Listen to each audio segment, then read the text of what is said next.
Making a Fusion 360 tutorial that is not boring, I think that is almost an impossible task to do. And that is why so far I have not posted a video on Fusion 360. However, I made this vacuum plate right here and I showed you its function and also the pumps, and I also showed you how I made it, so machined it. So in this episode, I'm going to show you how I created the plate in Fusion 360. Coming right up. Here you see the vacuum plate finished in Fusion 360. So this is what we will make today and draw today. The first thing I like to show you is that there's something wrong with the perspective on this. If you really have a close look, this doesn't look like a good representation of some geometry that's square to each other. This right-hand side here looks out of whack, and it always messes with my view. And if you look at the top right-hand side, so right here is the cursor at the moment. There is a little pull down button right there, a pull down menu, and it's clicked on orthographic. We don't want that. We want this to be on perspective, and boom, look how nice this looks now. Okay, so we're going to go and have a new drawing. And the first step to do is go ahead and create new component. I'm going to call my component vacuum plate 3 or vacuum 3. And then I'm going to make a new sketch. So we have a sketch button up here, so create sketch. So we need to make a decision on what plane we want to draw this. And I always like to use the XY plane. Maybe in another video I explain why that is. And sometimes you click on the wrong one here. So as a beginner, what I suggest is you go to the origin folder right here, open, and then you can just click on XY right here and it will select the right plane. So now I can collapse that again, and now our sketch is open.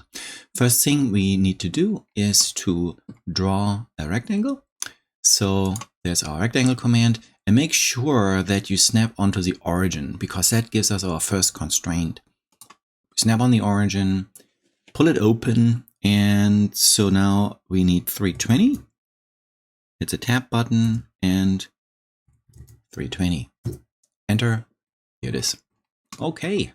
I like to have a look at the original drawing that I made, the original sketch that I made.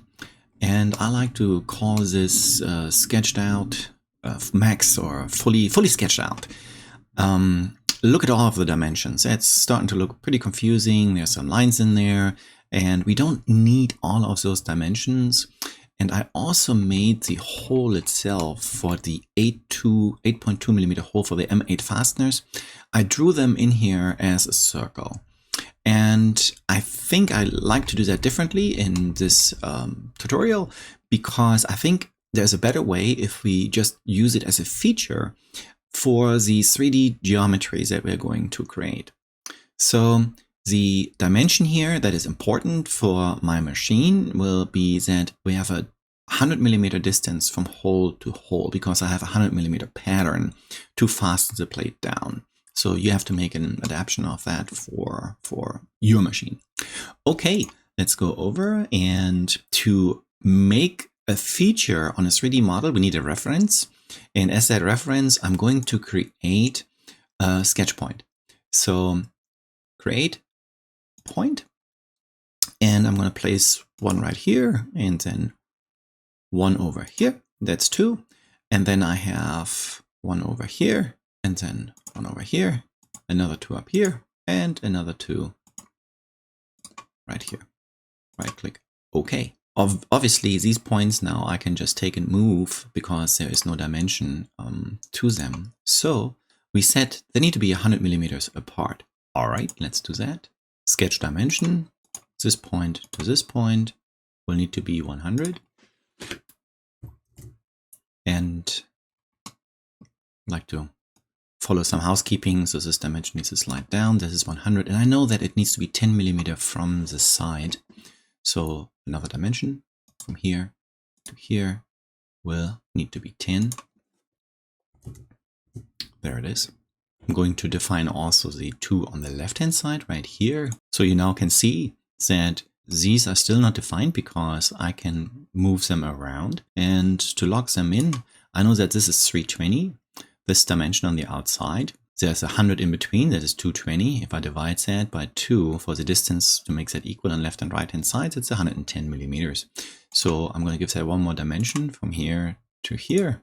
and I'm going to say that that is 110. And I'm going to do the same for the other two. What you see now is that we have this here defined. It's black. This one isn't. So I should be able to still move this around, as you can see. And there is a simple constraint we can put in here, and that is a horizontal and vertical constraint. So these two dots need to be aligned, because you can see I can rotate it. And to lock that in, I'm going to use a horizontal constraint. Horizontal, this and that one to it. That was already marked. That's why it snapped right to it. I'm going to say, okay. I need to do the same thing with these two guys here. And my point is right here. This one is black. This one isn't. So turning everything black is my goal. And I'm going to use a vertical command. And Fusion is smart enough to know that that is what I want. There we go. These now have a vertical constraint. Okay.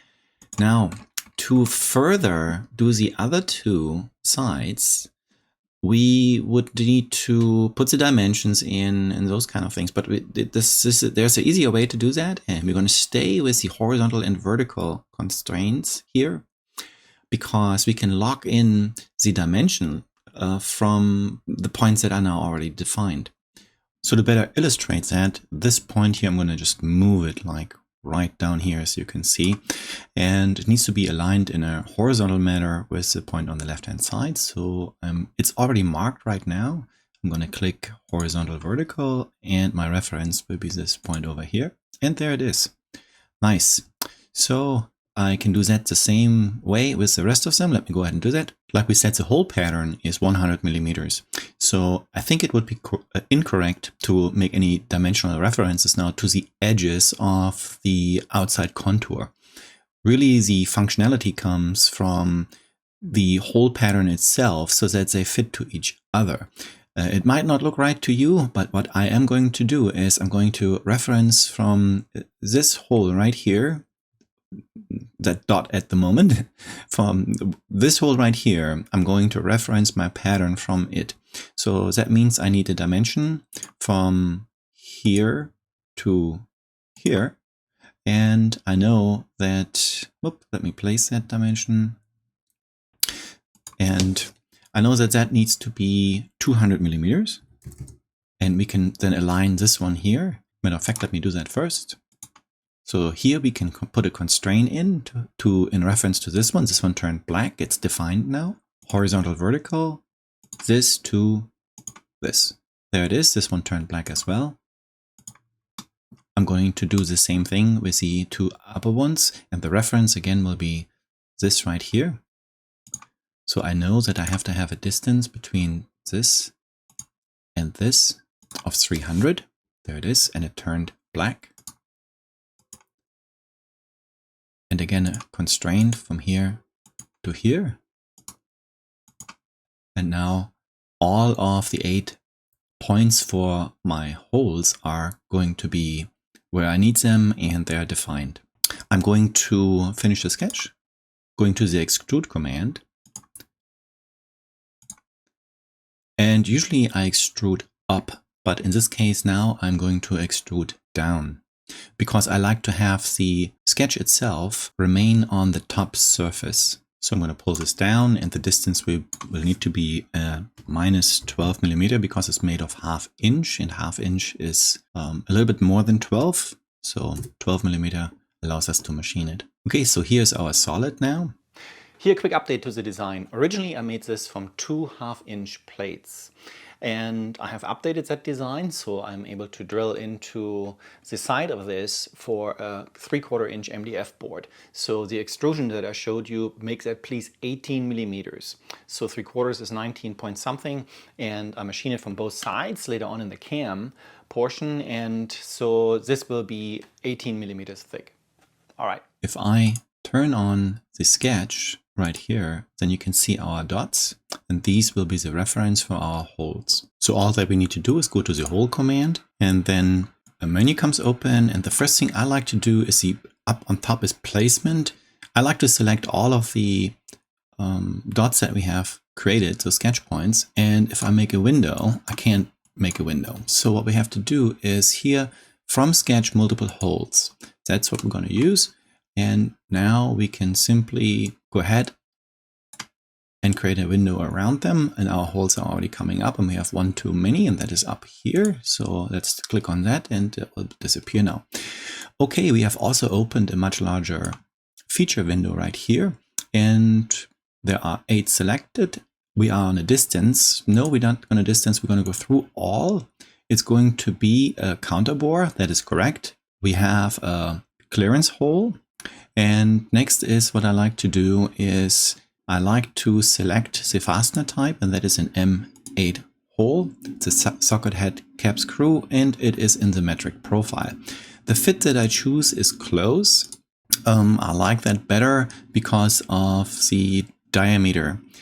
And you can see here now that our selections results in 8.4 millimeter diameter, 8 millimeter is the counterbore depth, that is correct, and then 15 millimeter is the diameter.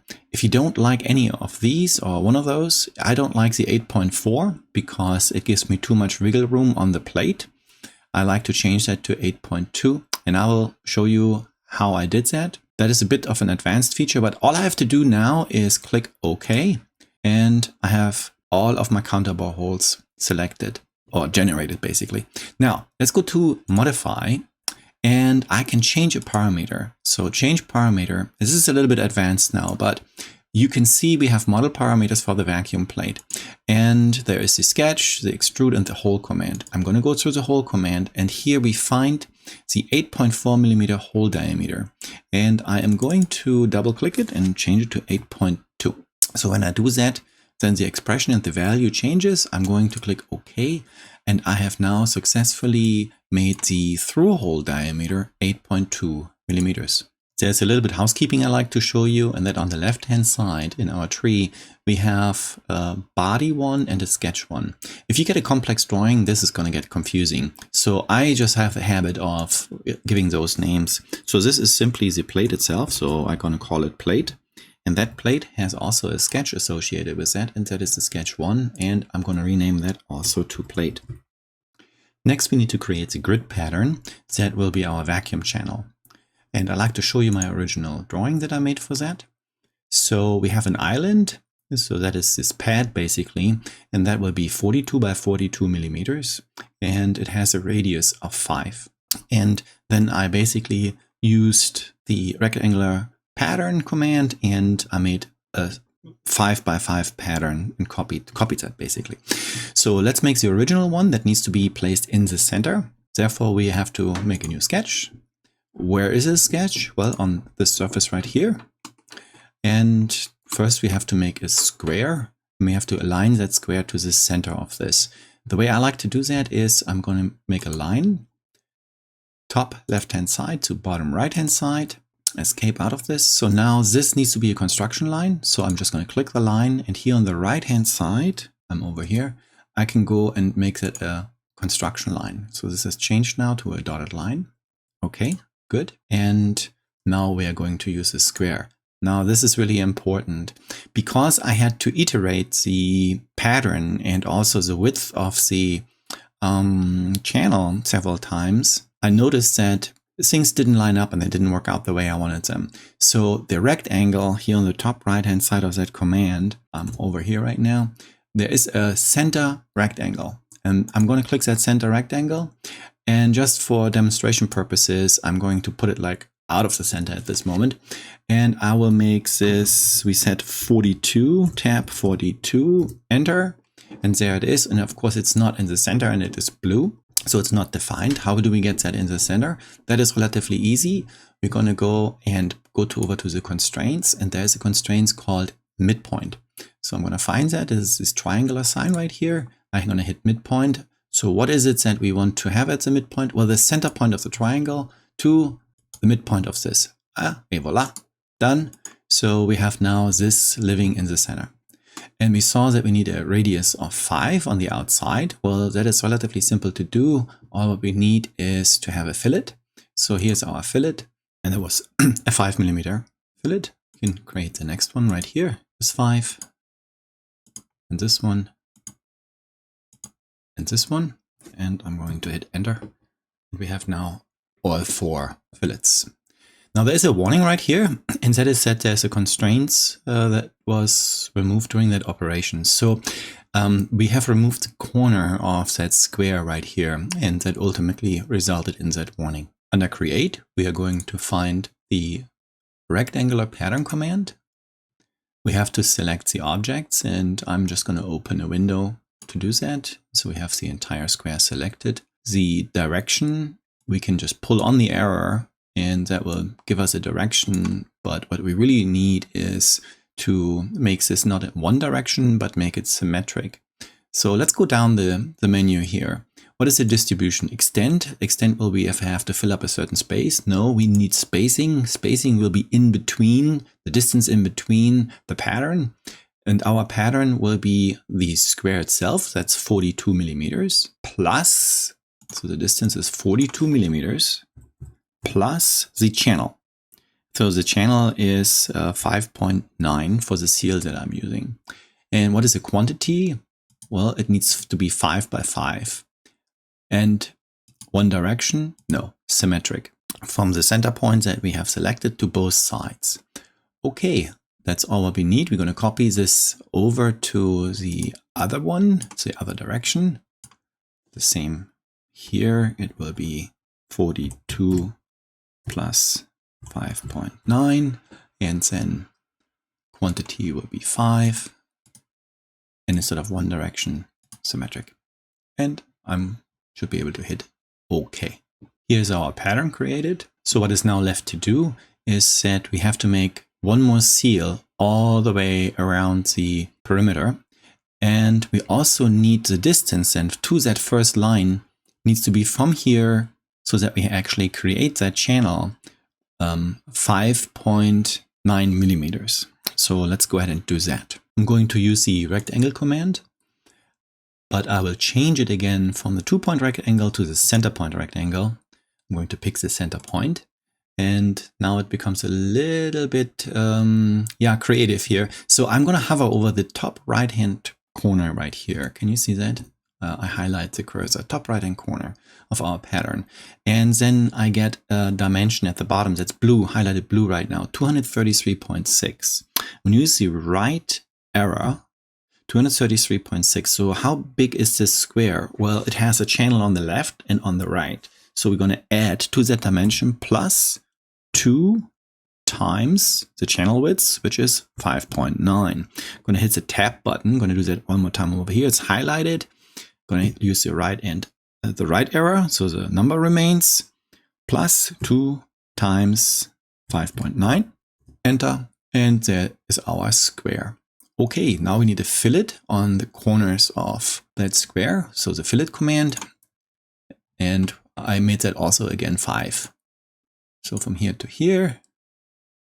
And I'm going to type in 5. And we have the same. We don't need to get out of the command. It's the same over here. And it gives an error again, or a warning that there are some constraints that have been removed. As long as our drawing remains black, I'm completely okay with that.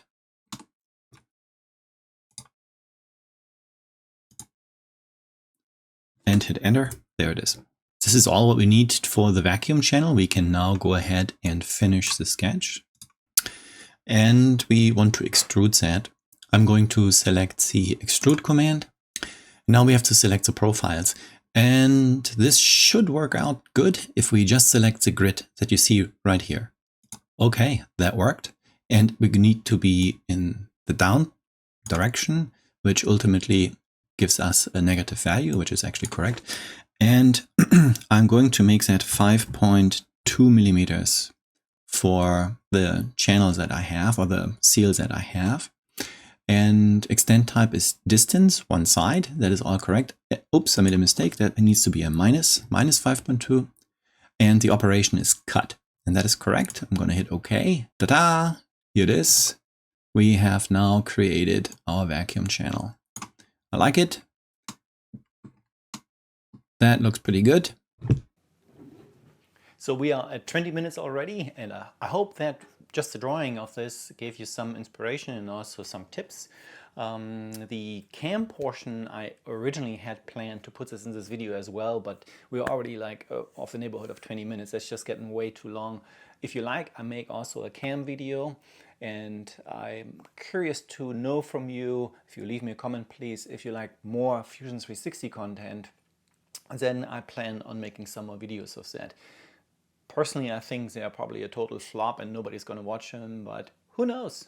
Let me know. Okay, take care, catch you in the next one. Bye!